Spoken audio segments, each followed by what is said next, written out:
लगभग 100 साल पहले जो रत्नागिरी के राजा ठाकुर देवराज सिंह थे, वही देवराज सिंह आज के वक्त में देव हैं और देवराज की पत्नी गीतांजलि ही अंजलि है। लेकिन देव को अपने अतीत का एक भी मंजर याद नहीं। रिसोर्ट ड्रीमलैंड के पार्टी हॉल में शिवम के दोस्तों के साथ काफी देर तक नाचने के बाद देव डांस स्टेज से नीचे उतर आया। इतनी देर तक नाचकर वो थक गया था। निखिल यार पानी देना।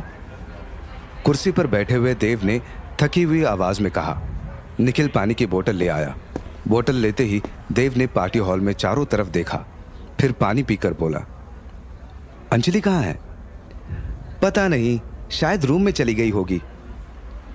रूम में? कुर्सी से उठते ही देव हैरानी से बोला। फिर उसने आगे कहा, लेकिन बिना डिनर किए वो रूम में क्यों चली गई? तूने देखा था उसे जाते हुए या फिर ऐसे ही कह रहा है? देखा तो नहीं था, मैं तो केक खाने में बिजी था ना। लेकिन वो अगर यहाँ नहीं है तो रूम में होगी या फिर। निखिल अपनी बात पूरी करता उससे पहले ही देव बोल पड़ा, या फिर यहाँ के लाउड म्यूजिक से तंग होकर अंजलि गार्डन में चली गई होगी। हाँ, मैं भी यही कहने वाला था, निखिल बोला। चल मैं देख कर आता हूँ, फिर साथ में डिनर करेंगे, देव ने कहा और हॉल से बाहर की तरफ जाने लगा। डांस स्टेज के पास खड़ी नैना देव को बाहर जाते हुए देख रही थी। वो मुस्कुराई और शिवम के कान में कुछ कहा। नैना ने कुछ ऐसा कहा कि सुनते ही शिवम के चेहरे की हवाइयां उड़ गई। उधर जैसे ही देव रिसोर्ट के गार्डन में पहुंचा, वहां का मंजर देखकर उसके भी होश उड़ गए। अंजलि जमीन पर बेहोश पड़ी हुई थी। देव ने फौरन ही उसे अपने बाहों में लिया और अंजलि की सांसें चेक की। अंजलि की सांसें चल रही थी, वो सिर्फ बेहोश हुई थी। अंजलि, अंजलि क्या हुआ तुम्हें? आंखें खोलो, आंखें खोलो अंजलि, अंजलि, देव ने घबराते हुए कहा। देव की आवाज का अंजलि पर कोई असर नहीं हुआ। देव के हाथ में पानी की बोतल थी। उसने अंजलि के चेहरे पर पानी छिड़का, लेकिन कोई फायदा नहीं हुआ। देव ने आसपास देखा, लेकिन गार्डन में कुछ नहीं था।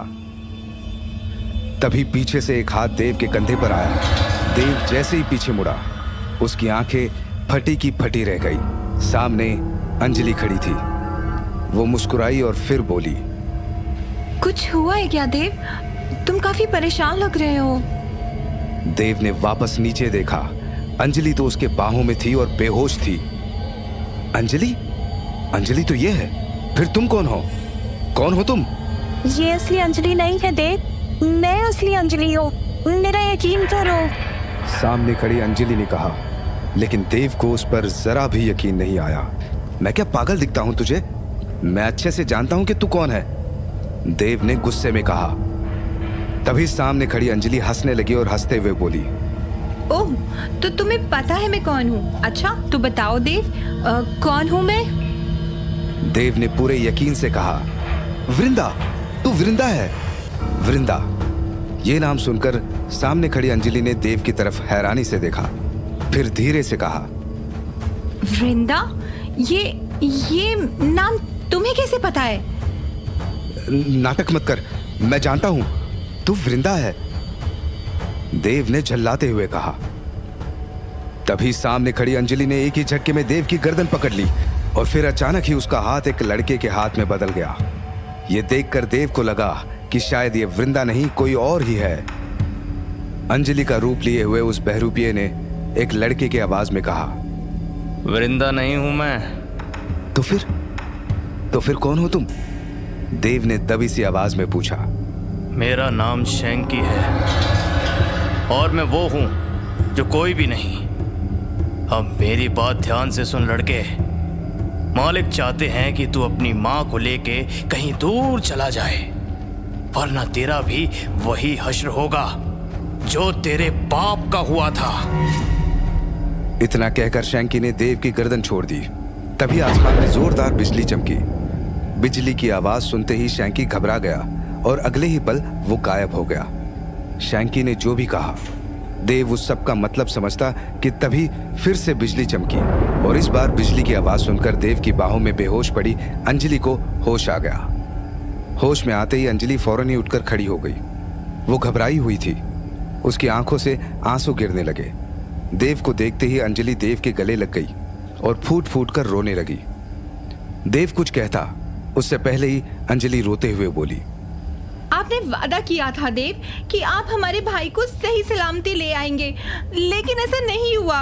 उस पिशाचिनी ने मार दिया हमारे विक्रम को। क्यों देव, हमारा ही विक्रम क्यों? उसने किसी का क्या बिगाड़ा था? क्यों मारा उस पिशाचिनी ने? बोलिए ना देव, बताइए ना, क्यों मारा उसने हमारे भाई को? अंजलि क्या कह रही थी देव को कुछ समझ नहीं आया, लेकिन वो ये समझ चुका था कि अंजलि को शौक लगा है। तभी अंजलि ने हाथ से इशारा किया और कहा, वो वहाँ सामने तालाब के उस पार बरगद के पेड़ पे है, उस पर लटका हुआ है विक्रम का कटा हुआ सर। खुद को संभालो अंजलि, सामने सामने कोई तालाब नहीं है, कोई बरगद का पेड़ नहीं है। अभी कुछ देर पहले तुम बेहोश हो गई थी। तुमने कोई बुरा सपना देखा है बस। और तुम्हारा भाई वो बिल्कुल ठीक है, कुछ नहीं हुआ उसे। भूल गई क्या? विकी से सुबह ही बात हुई है तुम्हारी। देव ने जो भी कहा अंजलि ने कुछ नहीं सुना। वो अभी भी सदमे में थी। उसकी आंखों के सामने अपने अतीत का वही मंजर घूम रहा था जो अंजलि ने पूरे होश में देखा था। असल में जब वृंदा की माया से बना हुआ गिफ्ट बॉक्स अंजलि ने गार्डन में देखा, जिसमें अंजलि के छोटे भाई विकी का कटा हुआ सर था, अंजलि पार्टी हॉल की तरफ नहीं भागी थी, वो यही गार्डन में थी। अंजलि के साथ जो भी हुआ वो सब वृंदा का माया जाल था, लेकिन अंजलि ने माया जाल को तोड़ दिया और वो अपने गुजरे हुए कल में चली आई। उसे वो एक मंजर याद आ गया था जो 100 साल पहले तब घटा था जब वो अंजलि नहीं गीतांजलि थी। अपनी याद में विक्रम का कटा हुआ सर देखकर ही अंजलि बेहोश हुई थी, लेकिन अब होश में आने के बाद भी अंजलि को यही लग रहा था कि वो वहीं उस तालाब के पास खड़ी है और सामने वही बरगद का पेड़ है। सामने की तरफ देखते हुए अंजलि गुस्से में बोली, हमें आपके सर की सौगंध है विक्रम। उस पिशाचिनी का सर अपने हाथों से काटेंगे और इसी बरगद के पेड़ पर लटकाएंगे।